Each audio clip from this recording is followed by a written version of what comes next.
సంతకం పెట్టాం. మళ్ళీ స్కూళ్ళు తెరిచే లోపల అందరికీ ఉద్యోగాలు ఇచ్చే బాధ్యత మనం తీసుకున్నాం. ఇది నెరవేరుస్తున్నామని చెప్పి కూడా నేను మీకు తెలియజేస్తున్నా. ఇదే కాదు, మళ్ళీ పారిశ్రామికవేత్తల్లో నమ్మకాన్ని కల్పించి పెట్టుబడులు తీసుకొస్తున్నాం.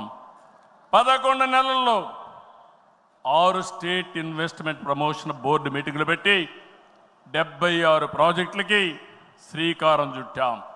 దీనివల్ల 4,95,000 కోట్ల రూపాయలు పెట్టుబడులు వస్తున్నాయి. 4,57,000 మందికి ఉద్యోగాలు వస్తున్నాయని చెప్పి కూడా నేను మీకు తెలియజేస్తున్నా. ఇది ఒక పక్కన మీరు చూస్తే, నేను ఒకటే మీ అందరికీ హామీ ఇస్తున్నాను. మీ అందరిని ఇంటింటికి పంపించి మన ఎన్నికల మేనిఫెస్టో విషయాలు చెప్పాం. సూపర్ 6 కూడా చెప్పాం. ఎవరు ఎన్ని మాట్లాడినాం, ఎన్ని ఇబ్బందులున్నా ఇవన్నీ నిలబెట్టుకునే బాధ్యత మనదని మరొక్కసారి మీ అందరికీ విజ్ఞప్తి చేస్తున్నా. సమస్యలున్నాయి. 10 లక్షల కోట్ల రూపాయలు వారసత్వ అప్పు, 1,20,000 కోట్ల రూపాయలు బకాయిలు, ఏదైతే బిల్స్ మాత్రం బకాయిలు. అందులో తెలుగుదేశం పార్టీ అంటే కచ్చగట్టి నీరు చెట్టు కానీ నరేగా కానీ మీరు చిన్న చిన్న పనులు చేసుంటే అవన్నీ కూడా వారగా పెట్టారు. నేను ఒకటే చెప్తున్నా, అవసరమైతే కేంద్రానికి కూడా చెప్పాం. కావాలని దగ్గర అకౌంట్లు క్లోజ్ చేసే పరిస్థితి వచ్చారు. అన్నీ కూడా ఓపెన్ చేయించాం. కేంద్రంతో మాట్లాడుతున్నాం. మన దగ్గరుండే అన్ని అకౌంట్స్ క్లియర్ చేసే బాధ్యత ఈ ప్రభుత్వం తీసుకుంటాం. నేను స్పష్టమైన ఆదేశాలు ఇచ్చానని ఈ మహానాడులో మీ అందరికీ విజ్ఞప్తి చేస్తున్నా. ఇది కాకుండా తల్లికి వందనం, ఎంతమంది పిల్లలుంటే అంతమందికి తల్లికి వందనం మీ కిందన పాఠశాలలు ప్రారంభించే ముందరే వాళ్ళకి ఇచ్చే బాధ్యత మనదని మరొకసారి విజ్ఞప్తి చేస్తున్నా.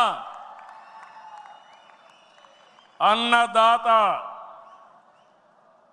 రైతుకి న్యాయం చేసే పార్టీ తెలుగుదేశం పార్టీ.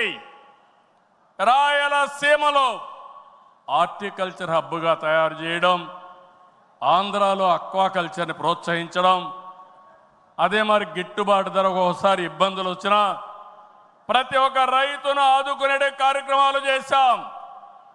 ఇటీవల మీరు చూస్తే మిరప రైతులకు ఇబ్బంది వస్తే కేంద్రంతో మాట్లాడాం. ఇంకో పక్క కోకో రైతులకు ఇబ్బంది వస్తే సబ్సిడీ కూడా ఇచ్చి మార్కెట్ ఇంటర్వెన్షన్ చేశాం. ఇంకో పక్కన మీరు చూస్తే ఏదైతే రాయలసీమలో మామిడి రైతులకు ఇబ్బంది వస్తే వాళ్ళ తరపున కూడా చర్యలు తీసుకుంటున్నాం. అంతేకాదు, ఇక్కడికి వచ్చినప్పుడు పొగాకు రైతులకు ఇబ్బంది వస్తే వాళ్ళకు కూడా ఇంత రేట్ అని తప్పకుండా ఇవ్వాలని ఇది పెట్టుకున్నాం.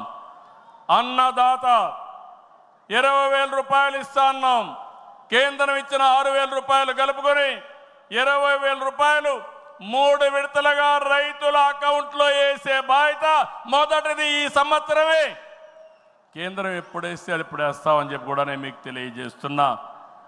ఆగస్టు 15న మా ఆడబిడ్డలకు శుభవార్త, ఉచిత ప్రయాణ సౌకర్యం కూడా ఏర్పాటు చేస్తున్నామని ఈ సందర్భంగా అనౌన్స్ చేస్తున్నాను.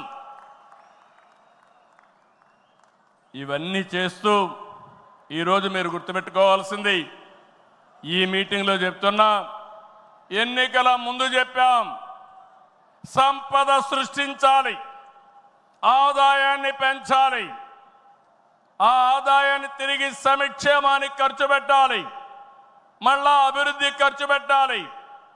ఇది ఒక సైకిల్ కింద ప్రజల్ని శాశ్వతంగా ఎంపవర్మెంట్ చేసే కార్యక్రమానికి శ్రీకారం చుట్టాం. ప్రతి ఒక్క వ్యక్తికి రాష్ట్రంలో ఒక భద్రత ఇవ్వడం మన బాధ్యత.